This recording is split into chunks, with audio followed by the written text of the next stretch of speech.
ওবায়দুল কাদেরকে ধন্যবাদ জানাই যে যদি তিনি মিন করে ওই কথাটি বলে থাকেন যে জেনারেল আজিজ কিংবা বেনজির সাবেক পুলিশ প্রধান সেনাপ্রধান যাই হোক না কেন তাদের অপকর্মের দায় সরকার নেবে না, এই কথা যদি তিনি মনে প্রাণে বিশ্বাস করে বলে থাকেন তাহলে আমি ধন্যবাদ জানাই।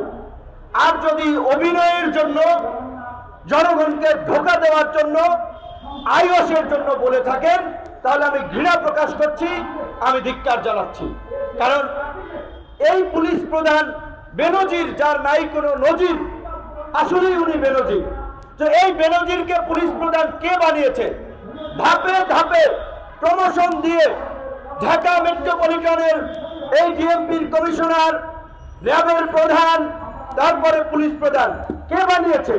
শেখ হাসিনা বানিয়েছে। কাজে এই বেনজিরের অপকর্মের দায় শেখ হাসিনাও এড়াতে পারেন না।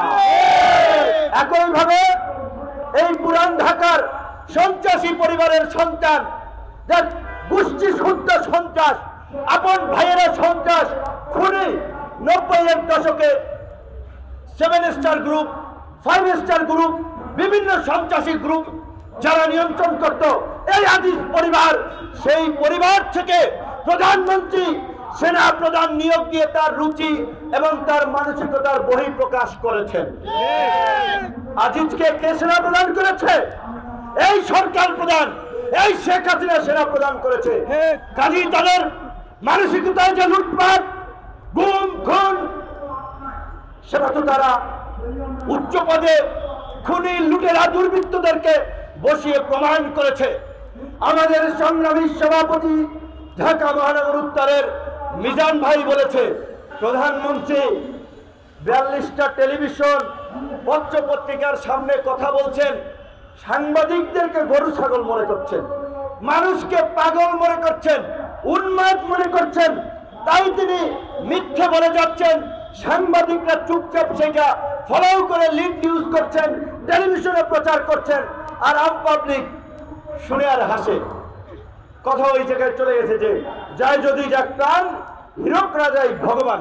শেখ হাসিনা যাই বলুক না কেন, ওইটাই আসমানি কিতাবের বাণীর মতো সত্য তাদের কাছে। তিনি প্রতিনিয়তই এই ভোট এবং নির্বাচন নিয়ে মিথ্যাচার করে যাচ্ছেন, জনগণের সঙ্গে ইজ্জামি করে যাচ্ছেন যে জনগণ আমাদেরকে ভোট দিয়েছে, আমরা এদেশে জনগণের ভোটের অধিকার ফিরিয়ে দিয়েছি, ভাতের অধিকার ফিরিয়ে দিয়েছি, আওয়ামী লীগ না থাকলে দেশে উন্নয়ন হয় না, এই সমস্ত ফালতু কথা বলে বেড়াচ্ছেন।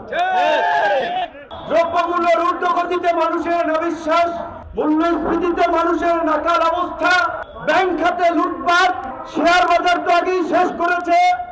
ব্যাংক থেকে আগে যেটা বলেছে আমাদের নেতৃবৃন্দ, আগে ঋণ খেলাপি ছিল, এখন ব্যাংক খাইয়া ফেলাইতেছে।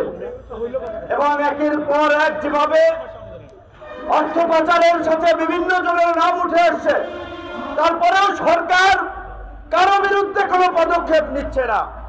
কাজী রাজনৈতিক আন্দোলনের পাশাপাশি দেশের বিদ্যমান সমস্যাকে কেন্দ্র করে সামাজিক আন্দোলনও গড়ে তুলতে হবে। জনগণকে সম্পৃক্ত করে সামাজিক আন্দোলনের মধ্য দিয়েই এই ফাঁসিবাদ বিদায় করতে হবে। তাই তারা আজকে এই বাজার কারসাজি, দুর্নীতি, লুটপাট, অর্থ পাচারের সাথে জড়িতদের গ্রেপ্তারের দাবিতে ঢাকা মহানগর গণ অধিকার পরিষদ এই প্রোগ্রাম আয়োজন করেছে।